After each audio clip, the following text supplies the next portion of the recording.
Jack and I first met at AT&T, and we dated, and he asked me to marry him. We just had a grand time and took this little country girl from growing up on a farm in Loganville, Georgia, places I never dreamed I would go. He was a wonderful photographer, had his own dark room. He was a talented artist. He has paintings of Europe that he's done that I've seen in artist magazines. We were just a happy family. We had 2 daughters, and they're both wonderful. Dad was the consummate family man. He adored his family. I am a daddy's girl, and he was totally devoted to us, and that devotion was returned.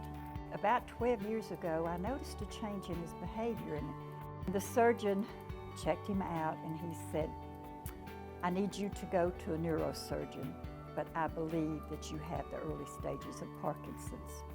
And he sent us to a neurosurgeon that day who confirmed it.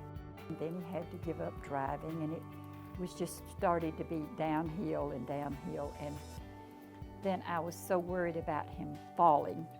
And so if you're talking about the greatest generation, one of the things that you'll observe is that they're very independent, and they feel that they should take care of one another independent of help. We first started noticing a need probably 2 years before my father passed away. And then it took a while to convince my mother that she would accept care into her home.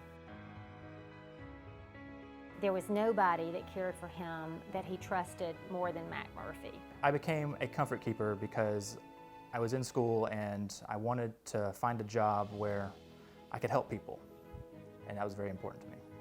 I have 2 degrees currently, one in biology, one in chemistry, and I plan to take them on medical school afterwards. Was a little surprised, but after about 15 minutes, I said, "Thank you, God, what a gift." He is such a special young man. He was so special to Jack. They called each other buddy.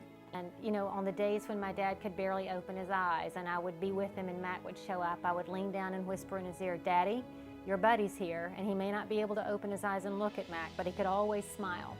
And I walked out the door and never worried when my dad was in the care of Mac Murphy. Jack and I were kindred spirits of a sort, and he just reinforced very deeply the desire to care for others. You know, the journey as a daughter was challenging.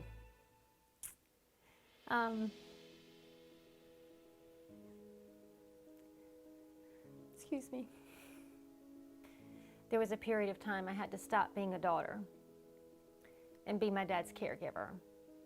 And so the interaction that I had with my father was about eating, about medications, about health and well-being, because I was fighting for his life. When Comfort Keepers came in with the quality of individual that we had in Mac, I had the option to become his daughter again, and not so much as a caregiver. And what a gift that was for me.